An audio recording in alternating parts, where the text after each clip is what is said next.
El tema de la siguiente emisión pudiera no ser apto para personas sensibles o menores de edad. Sugerimos su discreción antes de escuchar.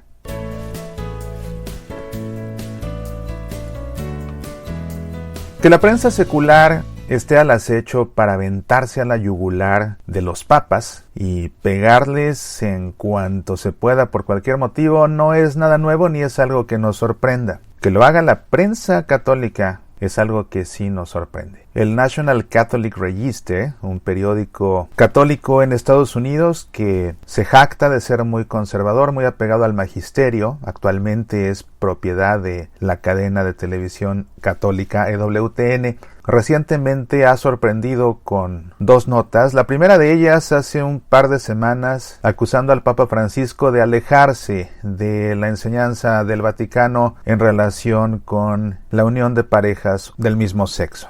Es un tema que ya hemos cubierto, que la Santa Sede ha dado una explicación, todo esto relativo a aquel documental Francesco. Y el Papa Francisco no ha cambiado nada de la doctrina de la Iglesia acerca de esa materia. Estos días presentan en su sitio de internet un artículo editorial dándole el lugar más prominente en su página principal en el que pide el National Catholic Register a los obispos de Estados Unidos que cancelen el culto a San Juan Pablo II.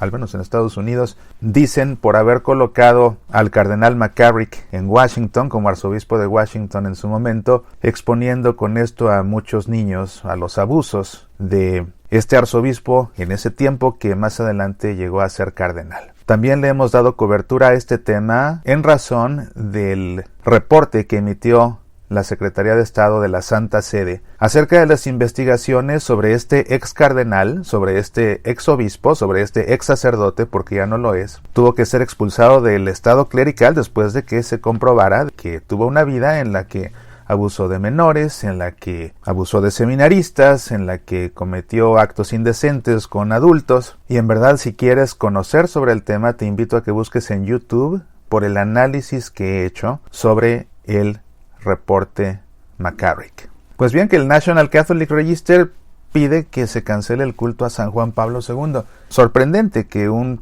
periódico católico haga esto.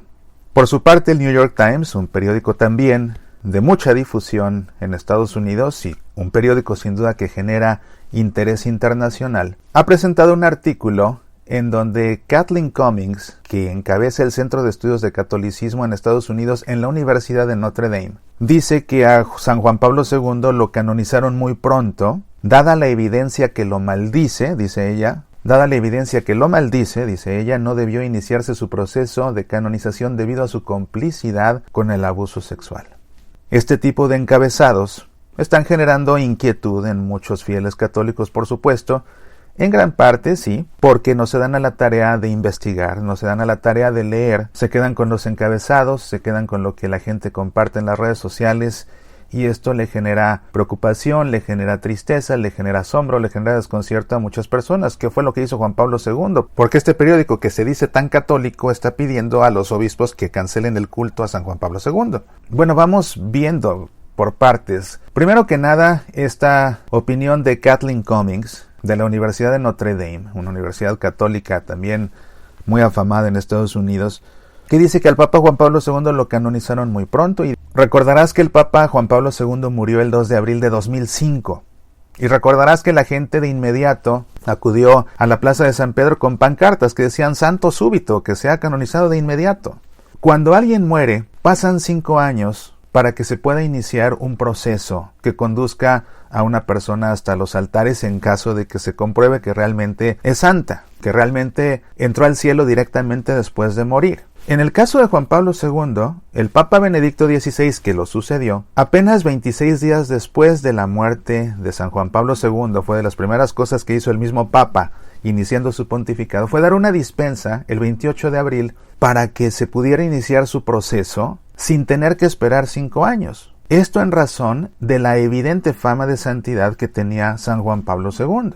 Y de esta manera se inició su proceso el 13 de mayo de 2005. El mismo año que murió, al mes siguiente inició su proceso. No se esperaron 5 años, sino que inició el proceso al mes siguiente. 6 años después, en 2011, fue beatificado por el Papa Benedicto XVI mismo, y 3 años después fue canonizado el 24 de abril por el Papa Francisco.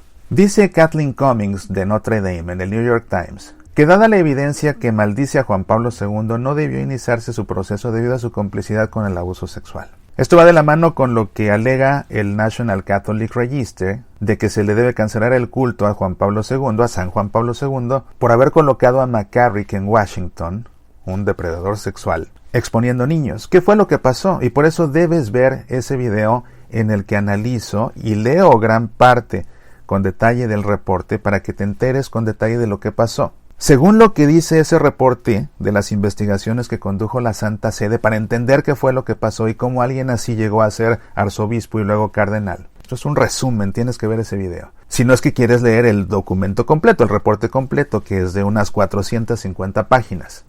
Resumiéndote, el primer sacerdote que acusó a McCarrick de haber tenido actividad sexual con otro sacerdote y de intentar tener actividad sexual con él también, fue encontrado él mismo culpable de haber abusado de 2 menores. Eso le quitó credibilidad a su acusación.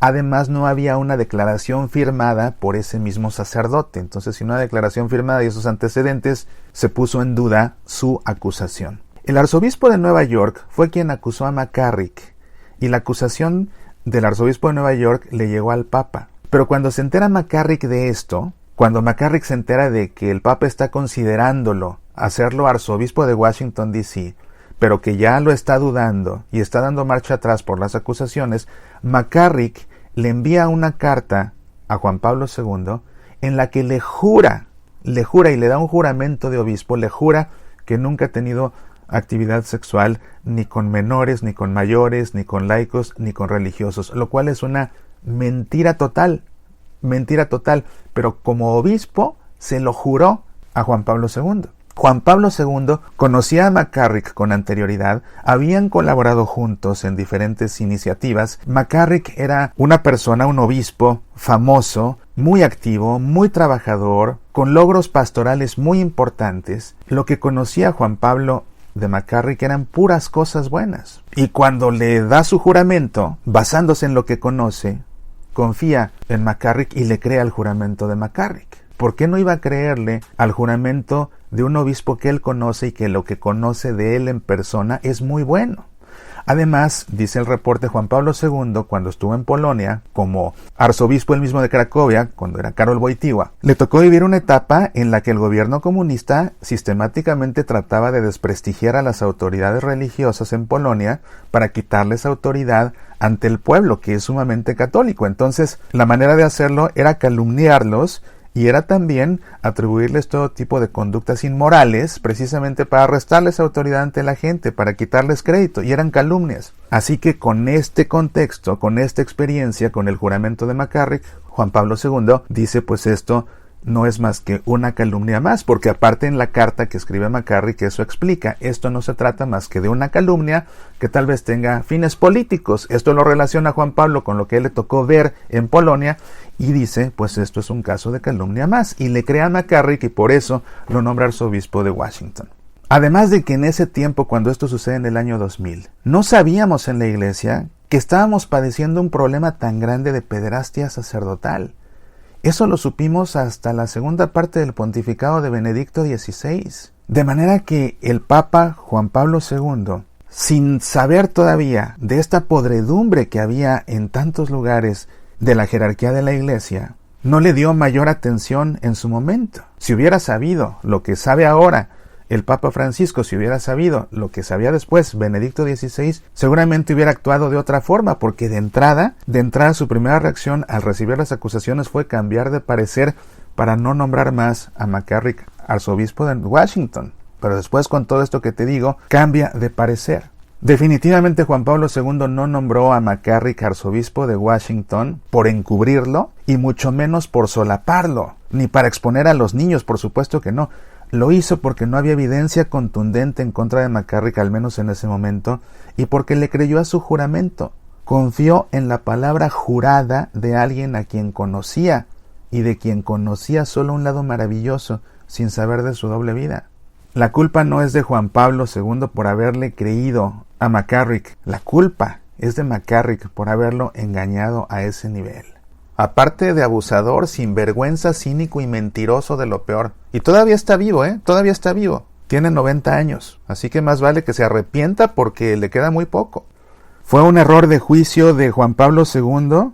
Pudiera ser un error de juicio. Pero los santos no son perfectos. Ningún santo es perfecto. De otra manera, nadie podría ser santo. ¿Quiénes son los santos? Los santos son hombres y mujeres que se esfuerzan al máximo por vivir según la voluntad de Dios, y de ello dan un testimonio contundente. Y nadie puede negar que el testimonio de Juan Pablo II fue contundente. Juan Pablo II es el Papa que ha sido más conocido en persona por más personas en el mundo. Y sin duda ha sido el Papa más amado por más personas en el mundo, por dos razones. Uno, porque su pontificado fue larguísimo, y dos, porque visitó más países que nadie, muchos de ellos más de una vez. Y millones, literalmente no es hipérbole, no es exageración, millones de personas sintieron la presencia de Dios alrededor del Papa Juan Pablo II simplemente con verlo pasar por la calle en el papamóvil. La gente lo sentía, no se lo tenían que contar, no eran imaginaciones. Millones de personas sentían a Dios cerca cuando pasaba el Papa Juan Pablo II. Por eso es que tan pronto muere, la gente va y pide santo súbito. Ahora, esta misma Kathleen Cummings de la Universidad de Notre Dame, que es la que dice que lo canonizaron muy pronto, y que además eso de la evidencia que maldice a Juan Pablo II y su complicidad en el abuso sexual no tiene razón de ser. Cuando se lee el reporte, no tiene razón de ser. Bueno, a Kathleen Cummings se le olvidó, pon atención, se le olvidó que ella misma, también en el New York Times, publicó un artículo de su puño y letra el 25 de marzo de 2016 con motivo de la canonización de Santa Teresa de Calcuta. Y estos son los dos primeros párrafos de ese artículo que escribió Cummings. La canonización reconoce la santidad, no la perfección. Al elevar a la Madre Teresa a los honores del altar, la Iglesia Católica Romana, o sea, los de los ritos orientales no son católicos o qué, es la Iglesia Católica, punto. Pero dice Cummings, la Iglesia Católica Romana no está pasando por alto ninguna de sus decisiones o prácticas cuestionables de la Madre Teresa. Por el contrario, la Iglesia ha certificado, mediante un proceso exacto y meticuloso, que la Madre Teresa, pese a sus errores e incluso sus pecados, vivió una vida de extraordinaria santidad y es digna de veneración e imitación.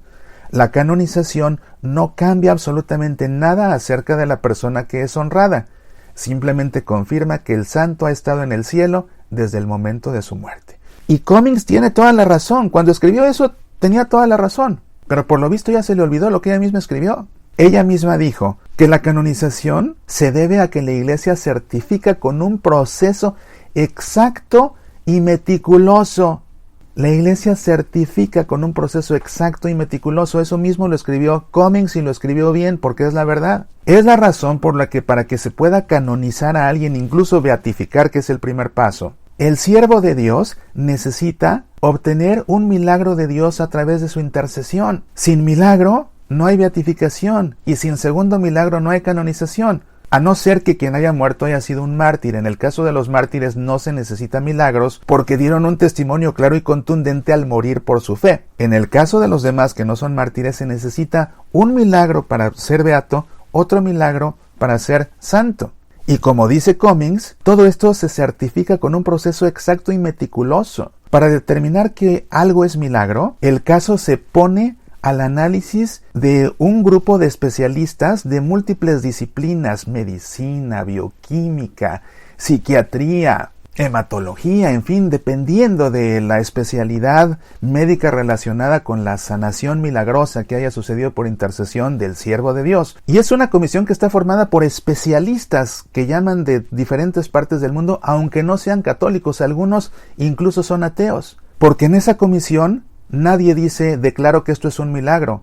En esa comisión cada quien dice, desde mi punto de vista y con mi experiencia como experto en hematología, o como experto en cardiología, o como experto en psiquiatría, o como experto en el área que sea, no puedo dar una explicación científica.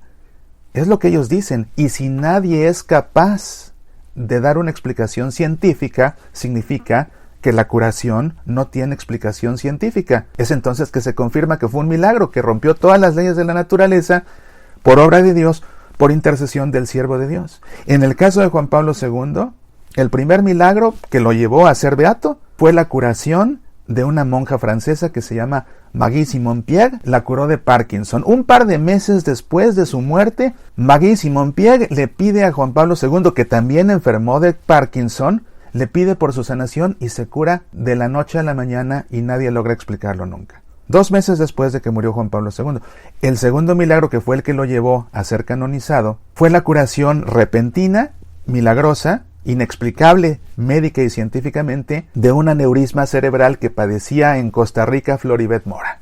Y se certifica esto con un proceso exacto y meticuloso, como bien dijo Cummings, a quien ya se le olvidaron sus palabras, y por eso ahora alega que se le canonizó muy rápido a Juan Pablo II. Y es que, ¿sabes? Hay académicos de la teología que trabajan en universidades que, más que creyentes practicantes, se acaban volviendo en analistas de la fe. Entonces su religiosidad consiste en opinar, analizar, comentar, incluso criticar la fe, sin primero vivirla a fondo, sin vivir a fondo su fe antes que otra cosa. Porque quien tiene fe, en este caso quien tiene fe, como católico, cree en los milagros. Y porque cree en los milagros, entonces confía que si se obraron 2 milagros por intercesión de Juan Pablo II, es porque está en el cielo, es porque es santo. Entonces, ¿de dónde que se apresuraron en canonizarlo? Cuando la gente que lo conoció, los millones que lo conocieron, les constaba. Nada más con pasar de cerca se sentía su santidad, se sentía. Y eso no necesita explicación, porque se sentía, y millones lo sentimos. Y esta payasada del National Catholic Register de atreverse a pedirle a los obispos que cancelen el culto a San Juan Pablo II, ¿sabes? Lo que merecen más bien es que todos cancelemos nuestras suscripciones a National Catholic Register. No te preocupes, por favor, que no te inquieten estos encabezados. Documéntate bien si quieres leer el reporte, y si no, en verdad, busca el video en mi canal en YouTube donde analizo todo ese reporte McCarrick para que te enteres bien de la verdad. Entonces, National Catholic Register. Nadie va a cancelar el culto a San Juan Pablo II, pero sepan que muchos vamos a cancelar nuestra suscripción.